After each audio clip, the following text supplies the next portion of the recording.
आदित्य की कार मसूरी में एक कब्रिस्तान के सामने रुकती है।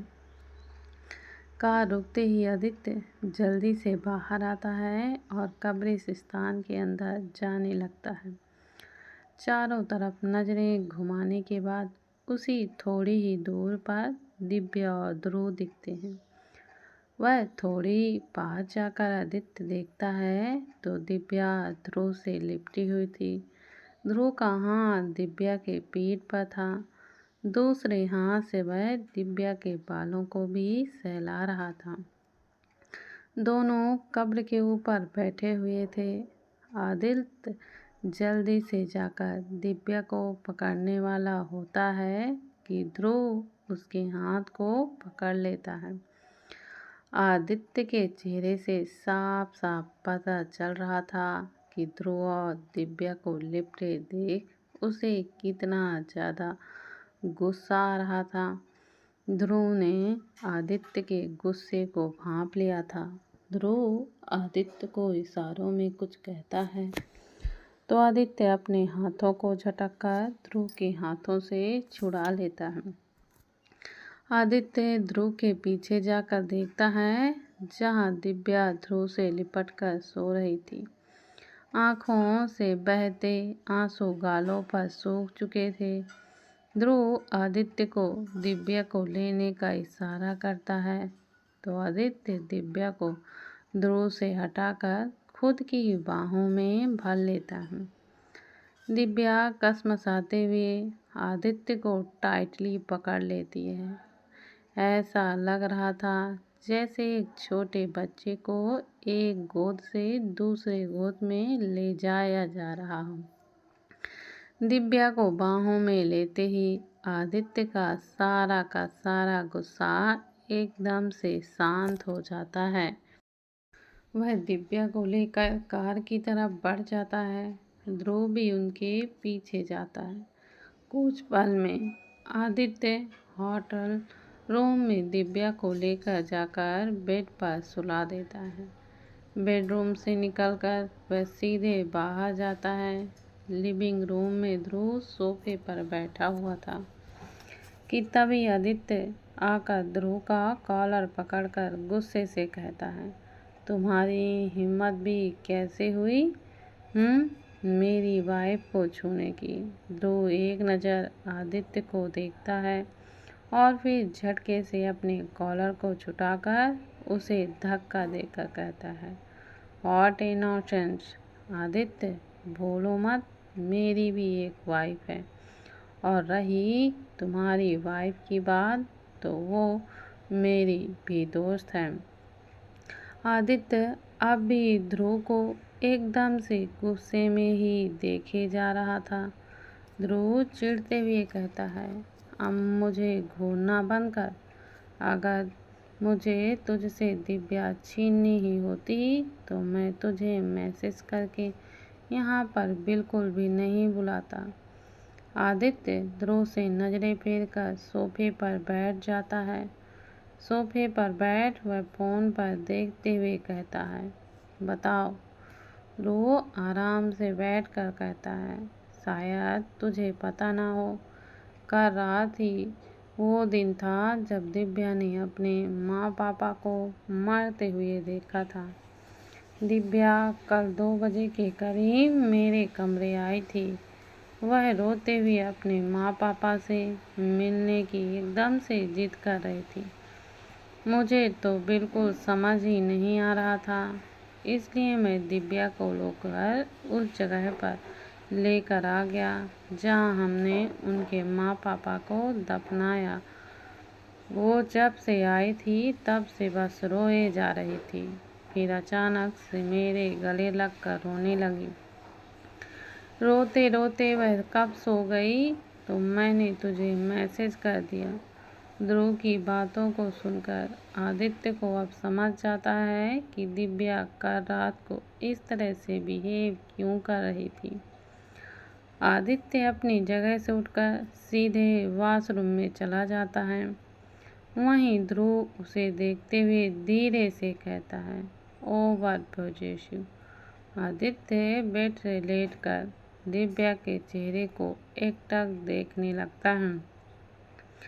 दोपहर के 2 बजे लगभग दिव्या धीरे धीरे अपनी आंखें खोलती है। उसकी आंखें खुलते ही आदित्य उसके ऊपर आकर दिव्या के दोनों हाथों को अपने हाथों से जकड़ते हुए कहता है, तुम्हारे दर्द, तकलीफ, आंसू देखने का हक सिर्फ मेरा है।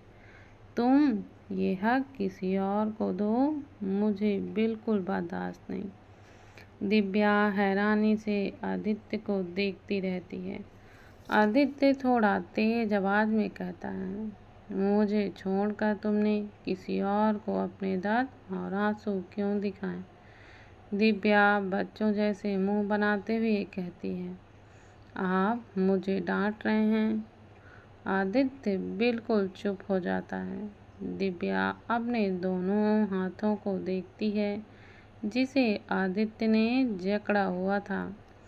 आदित्य अब भी दिव्या के ऊपर था और एकटक दिव्या की ही आंखों में देखे जा रहा था। अब दिव्या भी चुपचाप आदित्य की आंखों में देखने लगती है। बहुत देर तक दोनों उसी पोजीशन में रहते हैं। आदित्य अचानक ही जुनूनियत से कहता है, तुम सिर्फ और सिर्फ मेरी हो। तुम्हें छूने का हक सिर्फ और सिर्फ मेरा है। कोई और तुम्हें छुए, मुझे बिल्कुल बर्दाश्त नहीं है। कहते ही आदित्य दिव्या के ऊपर से हट जाता है और बेडरूम से बाहर निकल जाता है। दिव्या बस आदित्य के जुनूनियत को देखती रहती है। शाम के करीब 7 बजे तीनों सिंघानिया बिला पहुंचते हैं। कमरे में जाते ही आदित्य वॉशरूम में चला जाता है। फिर वॉशरूम से बाहर आकर लैपटॉप लेकर बैठ जाता है। दिव्या कब से आदित्य से बात करने की कोशिश कर रही थी, लेकिन आदित्य उसे बस इग्नोर कर रहा था। दिव्या भी फ्रेश होकर सीधे आदित्य के गोद में जाकर बैठ जाती है और अपने दोनों हाथों को उसके गर्दन के चारों तरफ लपेट लेती है। लेकिन आदित्य कोई रिएक्ट न करके लैपटॉप पर काम करने लगता है। दिव्या आदित्य के चेहरे को देखते हुए कहती है, मैं कब से आपको सॉरी बोल रही हूँ, अब माफ़ कर दीजिए ना। हो गई है ना मुझसे गलती, अगली बार से मैं आपकी हुई बोलूँगी। दिव्या यह बात बहुत बार बोल चुकी थी, लेकिन आदित्य के कान में जैसे जा ही नहीं रही थी।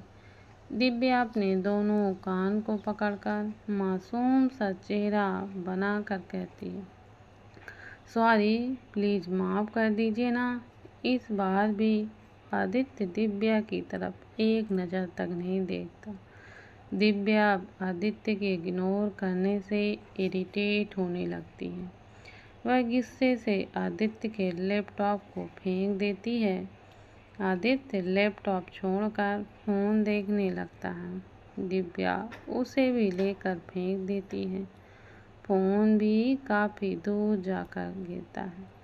लैपटॉप फ़ोन न होने से आदित्य सोफे पर टेक कर अपनी आँखों को बंद कर लेता है, जिससे दिव्या काफ़ी ज़्यादा चिढ़ जाती है। कुछ देर सोचने के बाद दिव्या आदित्य को देखती है, फिर उसकी तरफ बढ़कर झटके से अपने होठों को उसके होठों में रख देती है। वह आदित्य को किस करने की कोशिश करती है, लेकिन कर नहीं पाती, क्योंकि आदित्य अपना मुंह खोलता ही नहीं। दिव्या चिढ़ते हुए आदित्य के होठों पर बाइट करने लगती है ताकि वह अपना मुंह खोले, लेकिन कोई फ़ायदा नहीं होता। दिव्या अब बहुत ही ज़्यादा चिढ़ जाती है।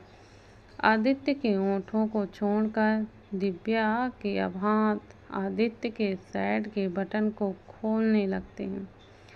आदित्य को जब यह एहसास होता है तो वह झट से दिव्या का हाथ पकड़ लेता है। दिव्या आदित्य को देखने लगती है।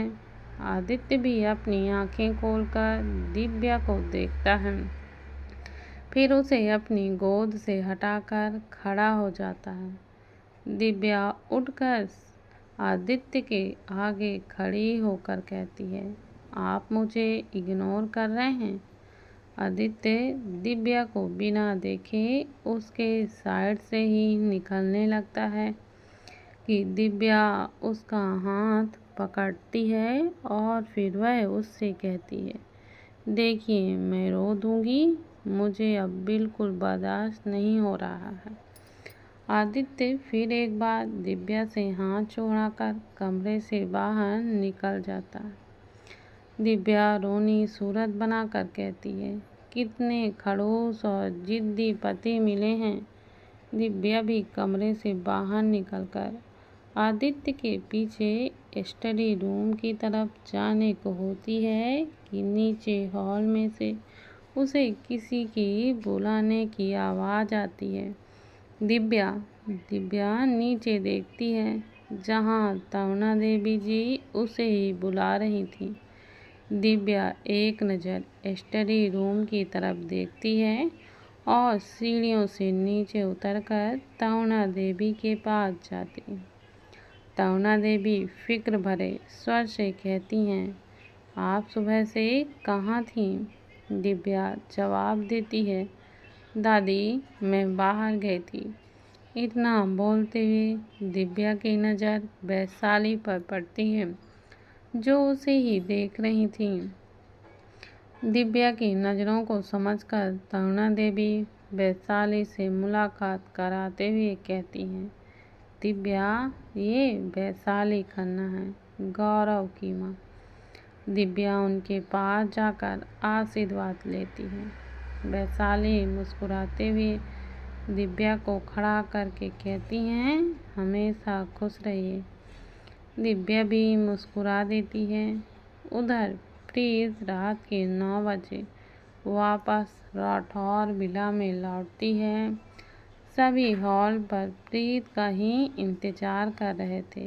प्रीत को देखते ही शंकर राठौर खड़े होकर कहते हैं, प्रीत हमने आपसे कृष्णा को मिलने के लिए भेजा था, तो अर्जुन को पीछे जाने के लिए नहीं।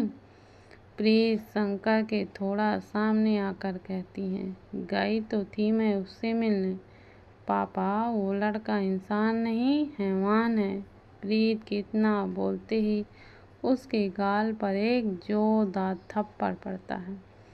थप्पड़ की आवाज़ पूरे हॉल पर गूंजती है।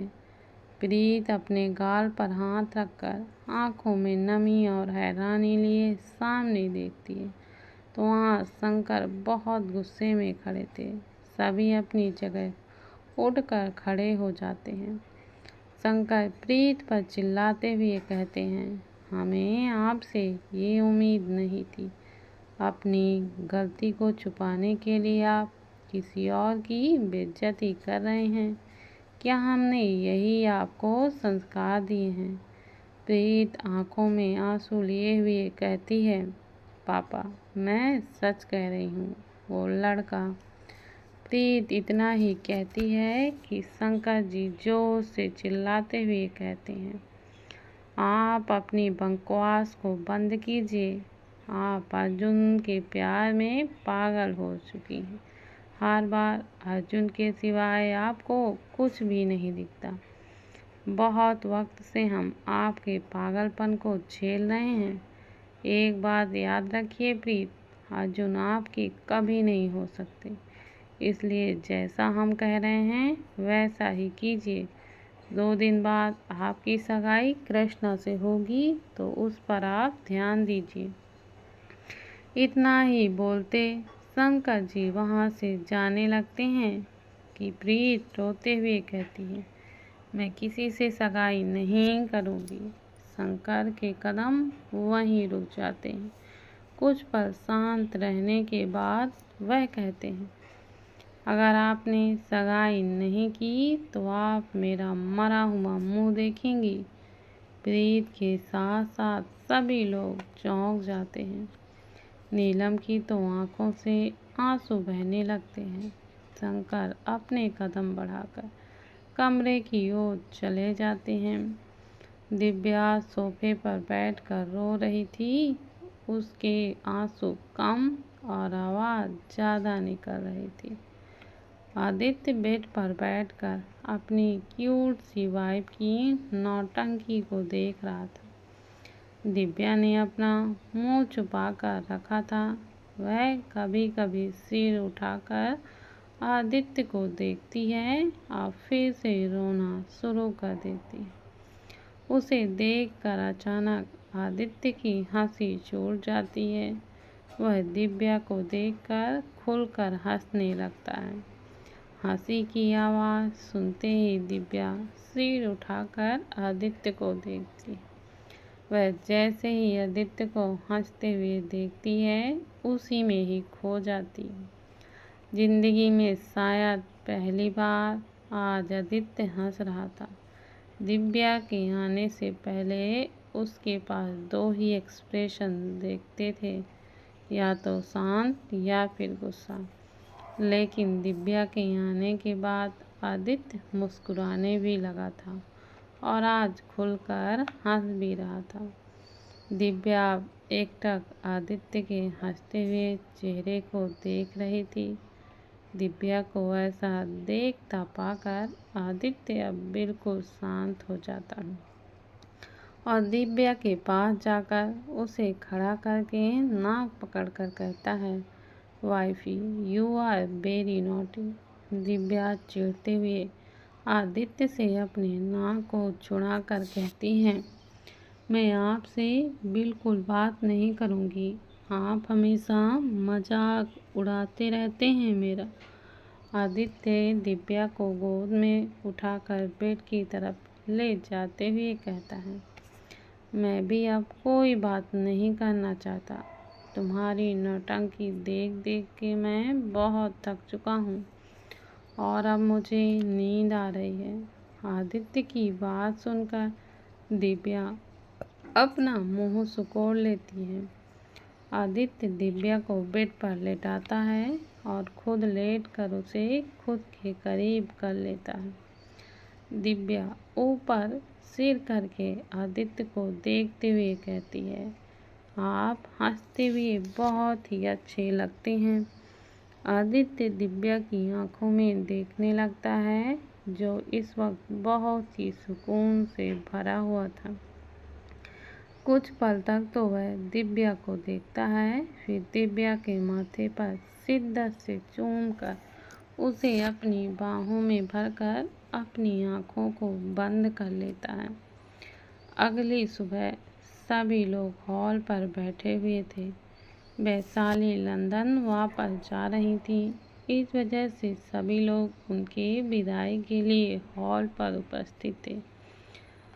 वैशाली सभी की ओर नजरें घुमाते हुए कहती है, आज हम वापस जाने से पहले इस घर से कुछ मांगना चाहते हैं। हमें उम्मीद है कि आप हमें निराश नहीं करेंगे। सभी कंफ्यूज होकर एक दूसरे को देखने लगते हैं। सभी एक दूसरे को देख ही रहे थे कि वैशाली कहती है, हमें रूमी अपने घर की बहू के रूप में चाहिए। वैशाली की बात सुनकर रूमी के साथ साथ हॉल में बैठे सभी लोग शॉक्ड हो जाते हैं। गौरव यह सुनता है तो वह भी पूरी तरह से शॉक्ड हो जाता है। उसे तो विश्वास ही नहीं हो रहा था कि वह सच में यह सुन रहा है। शॉक्ड में रहकर ही तरुणा देवी के मुंह से अचानक निकलता है, रूमी, ये आप क्या कह रहे हैं? वो तो तरुणा देवी के इतना बोलते ही वैशाली कहती हैं, देखिए, हम बिल्कुल आपकी तरह उन्हें बेटी बना कर रखेंगे। हम गौरव के लिए कब से लड़की को ढूंढने की कोशिश कर रहे थे, पर कोई हमें भा ही नहीं रही थी। लेकिन जब हम यहाँ आए तो पहली नज़र में ही रूबी हमें भा गई। तो हमने फैसला कर लिया है कि रूमी ही गौरव की दुल्हन बनेगी। तरुणा देवी बिल्कुल चुप हो जाती हैं, लेकिन वह वैशाली को यह बताना चाहती थी कि रूमी अब किसी और की नहीं हो सकती।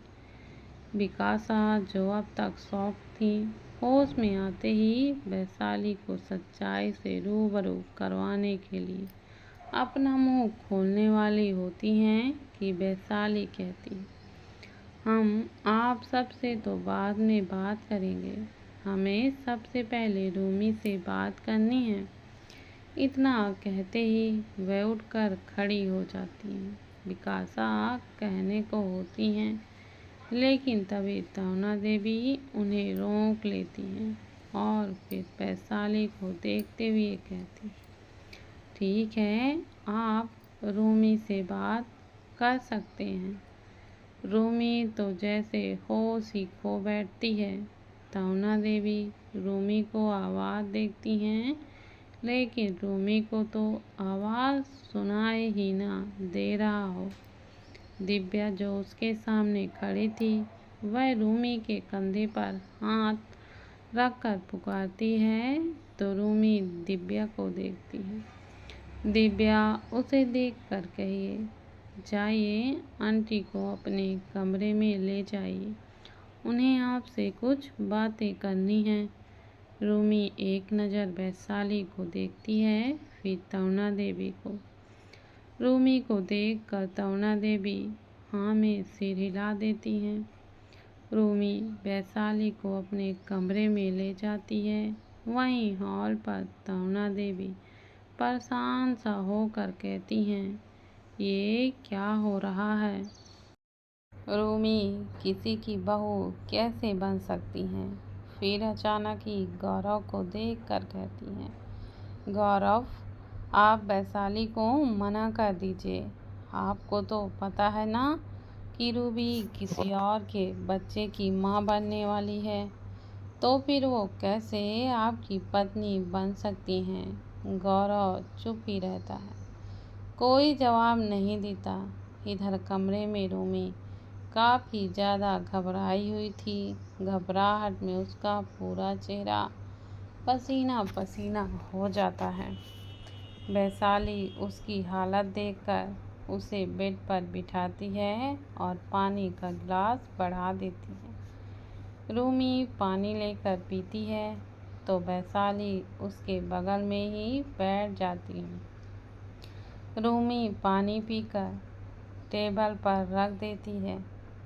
उसके पानी रखते ही वैशाली कहती हैं, जब लड़की की शादी की बात होती है तो लड़की का नर्वस होना नॉर्मल बात है। ऐसे अचानक हमने कह दिया कि आपको हमारी बहू बनना है, तो हमें भी समझ आता है कि आपके मन में कई सारे उलझने होंगे। रूमी अब भी परेशान होकर सिर झुकाए रहती है। वैशाली रूमी के चिन को पकड़कर ऊपर उठाती हैं और उसको देखकर कहती हैं, आप ऐसे परेशान मत होइए, आप खुलकर हमसे बात कर सकते हैं। हम भी तो बिल्कुल आपके माँ जैसे हैं। हम यहाँ ज़्यादा आते तो नहीं हैं, पर हमने आपको बचपन में एक बार देखा था और इसके बाद अब जाकर हम आपको देख रहे हैं। वैशाली अपनी ही खुशियों में गुम होकर मुस्कुराते हुए कहती है, हमने गौरव की शादी के लिए बहुत कुछ सोचा है। इस तरह का मंडप होगा, घर की सजावट, मेहमानों को बुलाना। हम तो गौरव की शादी के बारे में सोचकर ही इतने खुश हैं कि आपको बता नहीं सकते। वैशाली खुशी से यह सब बोल ही रही थी कि रूमी घबराहट से कहती है, आंटी, मैं आपके बेटे से शादी नहीं कर सकती। रूमी की बात सुनते ही वैशाली के होठों पर जो मुस्कुराहट थी, वह एक पल में ही गायब सी हो जाती है और उसके चेहरे पर सीरियसनेस आ जाती है। वह काफ़ी सीरियस होकर रूबी को देखते हुए पूछती है, क्यों क्या आपको गौरव पसंद नहीं है? रूमी की आंखों से एकदम से आंसू आ जाते हैं। वह रोते हुए कहती है, मैं आपके बेटे के लायक नहीं हूँ। आपके बेटे क्या, मैं किसी के भी लायक नहीं हूँ। मैं किसी के घर की बहू बनने के लायक नहीं। रूमी को रोता देखकर वैशाली बहुत ज़्यादा परेशान हो जाती हैं और रूमी के बातों पर ध्यान देते हुए कहती हैं, आप ऐसा क्यों बोल रही हैं? रूमी खुद को संभालते हुए कहती है, क्योंकि मैं किसी और के बच्चे की माँ बनने वाली हूँ। मेरी कोख में किसी और का बच्चा पल रहा है। कहते हुए रूमी की आंसुओं की रफ्तार बढ़ जाती है और वह जोर से रोने लगती है। वैशाली बस एकटक रूमी को देखती रहती है। कुछ वक्त बाद वैशाली अपनी जगह से उठकर जाने लगती हैं। रूमी को भी यह एहसास हो जाता है कि वैशाली ने सच्चाई जानकर उसे ठुकरा दिया। रूमी पहले से यह चाहती थी कि वह कभी भी गौरव की ज़िंदगी में न आए। एक प्रेग्नेंट लड़की को घर की बहू बनाने पर जो लोगों के बीच कानाफूसी होती है, वह रूमी बहुत अच्छी तरह से जानती थी। वह कभी भी लोगों के बीच गौरव या उसके परिवार का मजाक नहीं बनाना चाहती थी। हर बार उसकी वजह से गौरव के परिवार को लोगों के बीच शर्मिंदा होना पड़े, यह रूमी कभी नहीं चाहती थी। वैशाली जो अपने कदम बढ़ाकर जा ही रही थी, वह कमरे के दरवाजे को अंदर से बंद करती हैं और पलटकर रूमी के पास चली जाती है। वैशाली रूमी के सामने बैठकर उसके कंधे पर हाथ रखकर कहती हैं, हमें ये सब पहले से ही पता है कि आप प्रेग्नेंट हैं। रूमी जो रो रही थी, वह आंसुओं से भरी आंखों से वैशाली को देखती है और अपने हाथों से आंसुओं को पोंछती है। फिर कहती है, गौरव ने जब से आपको देखा है, उस पल से आज तक की सारी बातें उन्होंने हमें बताई है। वो हमसे कुछ नहीं छुपाते। खुशी, दर्द, तकलीफ, आंसू सब कुछ वो हमें दिखाते हैं। आपको पता है, गौरव बचपन से ही कहते थे कि आपको ही वो अपनी दुल्हन बनाएंगे। उस वक्त हमें उसकी बात बहुत ही बचकानी लगती थी, लेकिन बदलते वक्त के साथ हमें पता चला कि गौरव ने जो कहा था, वह उसका कोई बचपना नहीं था, बल्कि उसके दिल की बात थी, जो वह बचपन से ही आपके लिए महसूस करते थे। रूबी वैशाली की बातों को अंदर से फील करने लगती थी। वह जानती तो पहले थी कि गौरव उससे प्यार करता है, लेकिन आज वैशाली के मुंह से सुनकर उसे अलग ही एहसास हो रहा था। वैशाली कुछ पल के लिए रुकती हैं और फिर कहती हैं, जिस पल आप किसी और की बनने के लिए चली गई थी, उस वक्त उसकी हालत तो हमने देखी ही नहीं थी। वह आगमों में इस कदर खो गए कि डिप्रेशन में चले गए। आदि ने उनके दुखों को दूर करने की कोशिश की। बहुत कोशिश करने के बाद गौरव डिप्रेशन से बाहर आए। उन्होंने नशा करना भी शुरू कर दिया। हमेशा नशे में ही डूबे रहा करते थे ताकि आपको भुला सके, लेकिन कभी भुला ना सके। नशा करते करते उनकी तबीयत बहुत ही ज़्यादा बिगड़ती चली गई। आदि के बहुत कोशिश करने के बाद उन्होंने नशा करना छोड़ दिया। यह सब बोलते हुए वैशाली की आंखों में दर्द साफ दिखाई दे रहा था और रूमी की आंखों में गिर था। वैशाली रूमी का हाथ पकड़कर कहती है, अब आप वापस आएं। उनके साथ गलत हुआ और आपके साथ गलत हुआ, सब कुछ उन्होंने हमें बताया है। हमें तो यह जानकर उन पर गर्व हो रहा है कि गौरव अब भी आपको अपनाना चाहते हैं। इतना कुछ होने के बावजूद उनका प्यार आपके लिए कम नहीं हुआ है। कहते हुए वैशाली मुस्कुराते हुए रूबी को देखती, लेकिन अब भी रूमी की बेचैनी खत्म नहीं हुई थी। रूमी की बेचैनी को देखकर वैशाली कहती हैं, रूमी, जिन दर्दों से आप गुजर रही हैं ना, किसी पल में हम भी उस दर्द से गुजर चुके हैं। हमने भी किसी से प्यार किया था, लेकिन प्यार के बदले में हमें धोखा मिला। कोख में बच्चा था और हम इधर उधर भटक रहे थे। हमारे परिवार ने पहले तो अपनाने से इनकार कर दिया, लेकिन बाद में अपना लिया। उसके बाद ही हमारी ज़िंदगी में गौरव के पापा शेखर आए। उन्होंने हमारी सच्चाई जानने के बावजूद हमें अपना लिया। वैशाली अपनी जगह उठती हैं, फिर उन गमों में खोते हुए कहती हैं,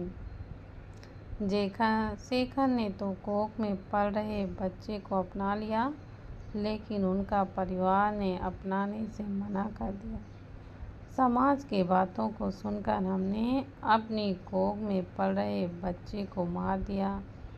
उन दर्दों से निकलना तो हमारे लिए बहुत ही ज़्यादा मुश्किल था, लेकिन शेखर के प्यार ने हमें यह भी मुमकिन कर दिया। रूमी वैशाली को देखकर हैरानी से देखती हैं। वैशाली रूमी के सामने आकर खड़ी हो जाती है। गौरव हमारे और शेखर के प्यार की निशानी है, जिसे हम अपनी जान से भी ज़्यादा प्यार करते हैं। फैसला तो आपका ही होगा, लेकिन हम आपसे बस यही कहेंगे कि एक बच्चे को माँ और पापा दोनों की ही बहुत ही ज़्यादा ज़रूरत पड़ती है। और हमें अच्छी तरह से पता है कि गौरव आपके कोख में पल रहे बच्चे को अपना लेंगे, क्योंकि आप ही गौरव की ज़िंदगी हैं, उसकी पहली और आखिरी मोहब्बत है। तो बताइए, क्या आप गौरव की दुल्हन बनने के लिए तैयार हैं? गौरव के प्यार के गहराई को जानकर रूमी कुछ पल के लिए तो बिल्कुल शांत ही हो जाती है। फिर थोड़ी देर बाद अपना सिर हाँ में हिला देती है। वैशाली झटके से रूमी के गले लगकर कहती हैं, थैंक यू वैशाली। रूमी से अलग होकर मुस्कुराते हुए कहती हैं, ये खुशखबरी हम सबको बाहर बता कर आते हैं। बोलते हुए वैशाली उठकर दरवाज़ा खोलकर बाहर चली जाती हैं। वहीं रूमी अपने दिल में हाथ रख कर कहती हैं, आखिर आपने तो अपनी मनमानी कर ही दी।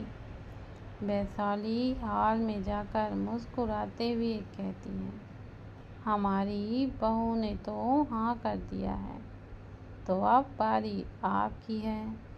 तो आप बताइए कि आपको दामाद पसंद है या फिर नहीं। विकासा झट से कहती हैं, लेकिन रूमी प्रेग्नेंट है। यह सुनते ही वैशाली झट से कहती हैं, तो क्या उसे जीने का कोई हक नहीं है? उसे रिश्ता बनाने का कोई हक नहीं है? और एक बात, हमें पहले से ही पता है कि रूमी प्रेग्नेंट है। हम रूमी को उसकी सच्चाई के साथ ही अपनाना चाहते हैं। उसे अपने घर की बहू नहीं, बेटी बनाना चाहते हैं।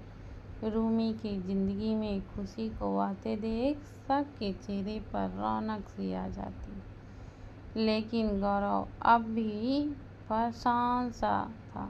वह सोफे से खड़ा होकर कहता है, माँ, रूमी ने क्या जवाब दिया?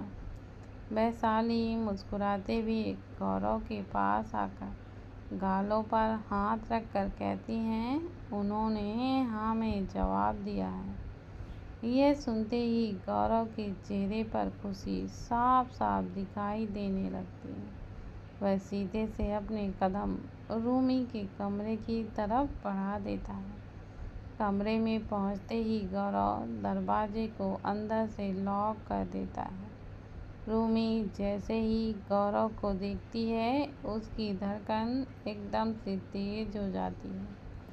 गौरव खामोशी से अपने कदम को बढ़ाते हुए रूमी के पास जाने लगता है। वहीं गौरव को आता देखकर रूमी धीरे धीरे से अपने कदम को पीछे करने लगती है। इस बीच दोनों की ही नज़रें एक दूसरे की आंखों में ही थी। कदम पीछे करते करते रूमी दीवार से जा टकराती है। उसके कदम अब पीछे बढ़ ही नहीं पा रहे थे। वह वहीं खड़ी गौरव को ही आता देख रही थी। जैसे जैसे गौरव के कदम बढ़ रहे थे, वैसे ही रूमी की धड़कनें बढ़ती जा रही थी। इंतजार की घड़ी अब खत्म होती है। गौरव रूमी के बिल्कुल करीब पहुंच जाता है। गौरव अपने दोनों हाथों को दीवार पर रखकर रूमी को देखता है। रूमी शर्म से अपनी पलकें झुका लेती है। गौरव रूमी के चेहरे को देखते हुए कहता है, क्या तुमने सच में मुझे अपना लिया? गौरव के बोलने से उसकी सांसें रूमी के चेहरे पर टकरा रही थी। वह इस कदर रूमी के करीब था कि रूमी की सांसें तक तेज होने लगती हैं। वह अपने दोनों हाथों को कपड़ों पर मुट्ठी बना लेती है। गौरव की नज़र जब उस पर पड़ती है, तो यह अपने दोनों हाथों को दीवार से हटाकर रूमी के दोनों हाथों को पकड़ लेता है। रूमी की तो जैसे सांसें ही अटक जाती हैं। वह अपनी आंखें कसकर मीच लेती है। ये एहसास उसके लिए बहुत नया था। मानो जब उसके करीब होता था, तब भी उसे ऐसा एहसास कभी नहीं हुआ था। गौरव रूमी की मुट्ठियों को खोलकर उसकी उंगलियों को अपनी उंगलियों में फंसाता है और उसे फिर दीवार पर सटा देता है। अब दोनों और भी ज़्यादा करीब हो जाते हैं। गौरव रूमी से, रूमी मेरी आँखों में देखो। रूमी धीरे से आँखों को खोलकर गौरव को देखती है। हर पल की तरह गौरव की आँखों में रूमी के लिए बेशुमार प्यार दिख रहा था। गौरव रूमी के आँखों में गहराई में देखते हुए कहता है, मेरा दिल ये जानने के लिए बेताब है कि वह जिसके लिए धड़कता है, क्या वो आगे धड़कने की मंजूरी दे चुकी है या फिर इतना बोलते ही गौरव रुक जाता है। रूमी एकटक गौरव के आंखों में देखती रहती है।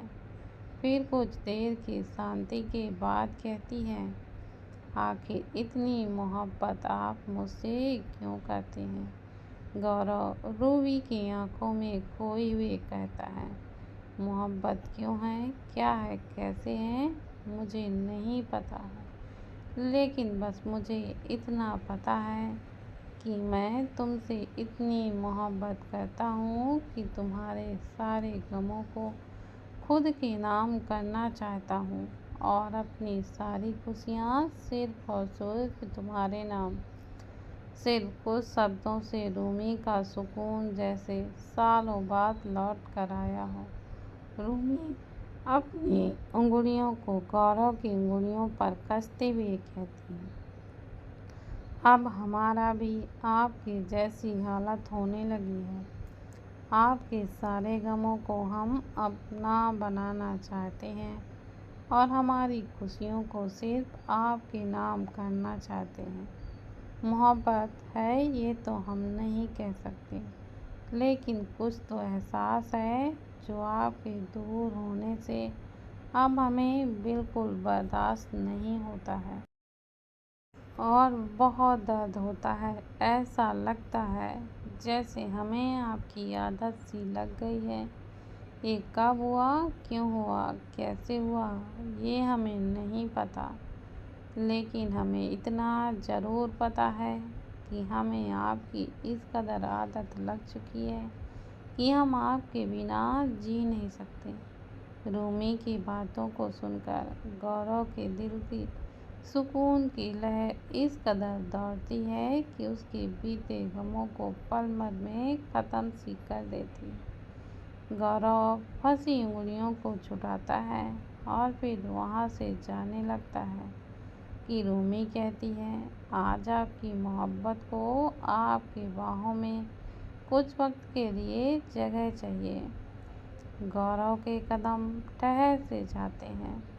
वह पीछे मुड़कर रूमी को देखकर अपनी बाहें फैला देता है। रूमी मुस्कुराते हुए कदम बढ़ाकर सीधे गौरव के सीने से लग जाती है। गौरव कसकर रूमी को पकड़ लेता है।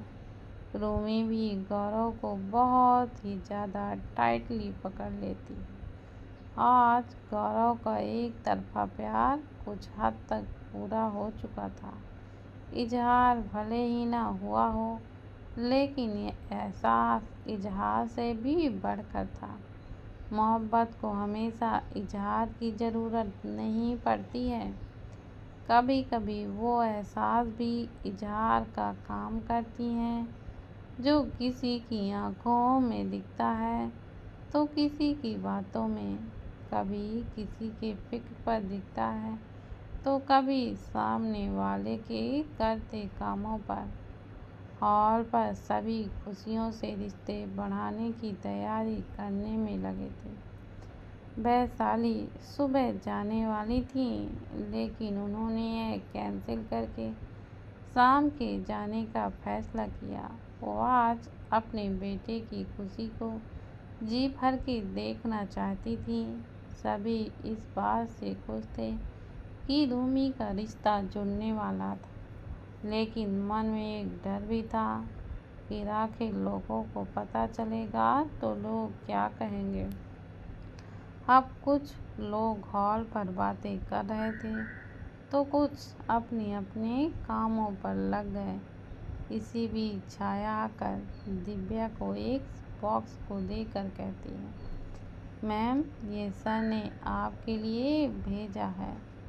दिव्या उठकर उस बॉक्स को लेती है और सीधे कमरे की तरफ बढ़ जाती है। कमरे में पहुंचते ही दिव्या कंफ्यूज होकर उस बॉक्स को देखती है। जब उससे बिल्कुल नहीं रहा जाता तो वह बेड पर आराम से बैठकर उस बॉक्स को खोलती है। बॉक्स खुलते ही दिव्या की आंखें हैरानी से एकदम बड़ी हो जाती हैं। ये वही गिफ्ट था जिसे दिव्या ने मॉल से खरीदा था और गुस्से में फेंककर चकनाचूर कर दिया था। लेकिन इसमें अलग ये था कि वो कांच का था और ये डायमंड से बनी हुई थी। वह बहुत ही ज़्यादा चमक रही थी। दिव्या उसे देखते ही रही थी कि उसकी नज़र बॉक्स से चिट पर पड़ती है। दिव्या उस गिफ्ट को रखकर चिट को उठाकर पढ़ने लगती है। चिट में लिखी बातें, वाइफी, ये डायमंड जितना कीमती है उससे भी ज़्यादा कीमती हमारी वो पहली मुलाकात थी। उस पहली मुलाकात में जिस तरह मुझे मैं मिला था, उसी तरह से उसी मुलाकात में तुम मुझे मिली थी और उसके साथ ही मुझे एक नई ज़िंदगी मिली। वाइफी, वाइफी, तुम मेरी ज़िंदगी का सबसे खूबसूरत पल हो, जिसे हर पल मैं जीना चाहता हूँ।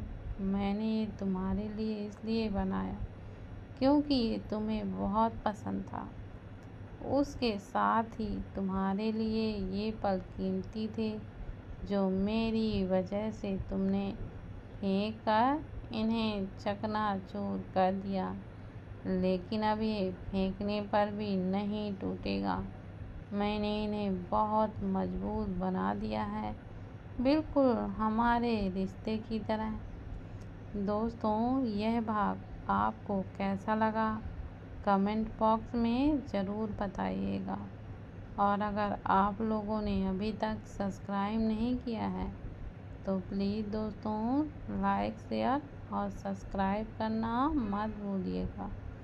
इस कहानी को अच्छे से जानने और समझने के लिए इसके 1 से लेकर अभी तक के भागों को ज़रूर पढ़ें और